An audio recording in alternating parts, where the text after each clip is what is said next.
Laser tag employees. What was the weirdest things you've seen happen in the arena? I worked at Laser Quest for about 2 years during college, and let me tell you, that job showed me some truly bizarre shit that people will do when you put them in a dark room with fog machines and neon lights. Most of the weird stuff was pretty tame. Adults taking it way too seriously, kids having meltdowns, the occasional marriage proposal in the arena. But there was this one incident that still makes me question humanity every time I think about it. It was a busy Saturday afternoon, and we had this birthday party booked for some kid named Tyler who was turning 12. Pretty standard setup. About 15 kids, mix of boys and girls, parents hanging out in the party room while the kids played. The group seemed normal enough during the safety briefing, though I noticed this one kid, maybe 10 years old, who kept fidgeting with his vest and asking weird questions about whether the equipment was waterproof and if there were cameras in the arena. The arena we used was this 2-story maze with ramps, barriers, and hiding spots everywhere. Standard laser tag setup with black lights, strobing effects, and that persistent fog that made everything look like a low-budget sci-fi movie. I was monitoring the game from the control booth, watching the scores and making sure nobody was cheating or being too aggressive. About 5 minutes into the 15-minute game, I noticed something weird on one of the security monitors. There was movement in the back corner of the arena that didn't look right. Too much bare skin showing up under the black lights. I zoomed in on that camera feed and saw something that made me do a double take. This kid, I later found out his name was Connor, had apparently decided that his laser tag vest was too restrictive for optimal combat performance. So his solution was to take off not just the vest, but his shirt, pants, socks, shoes,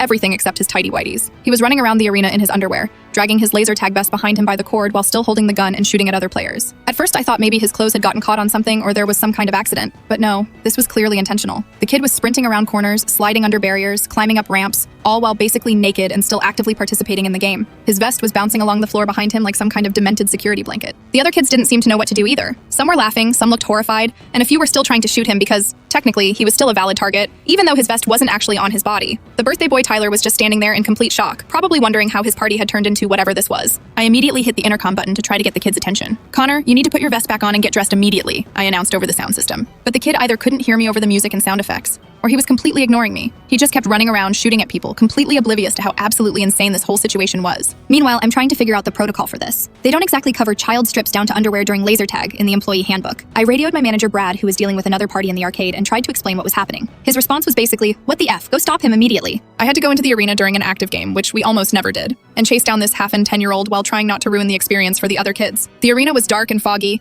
so it took me a few minutes to actually locate him. When I finally found him, he was crouched behind one of the barriers, still shooting at other players, acting like this was completely normal behavior. "Connor, what are you doing?" I asked him. "You need to get dressed right now." He looked at me with this completely serious expression and said, "I'm more aerodynamic this way. I'm winning." And you know what? He actually was winning. His score was nearly double anyone else's because apparently running around in your underwear makes you harder to hit or something. The other kids were so distracted by the spectacle that they weren't playing effectively. I managed to get him dressed and back into his vest, but the damage was done. The rest of the game was basically ruined because everyone was either traumatized or couldn't stop laughing. Tyler's mom was not pleased when she found out why the game had ended early. Connor's parents picked him up like nothing had happened.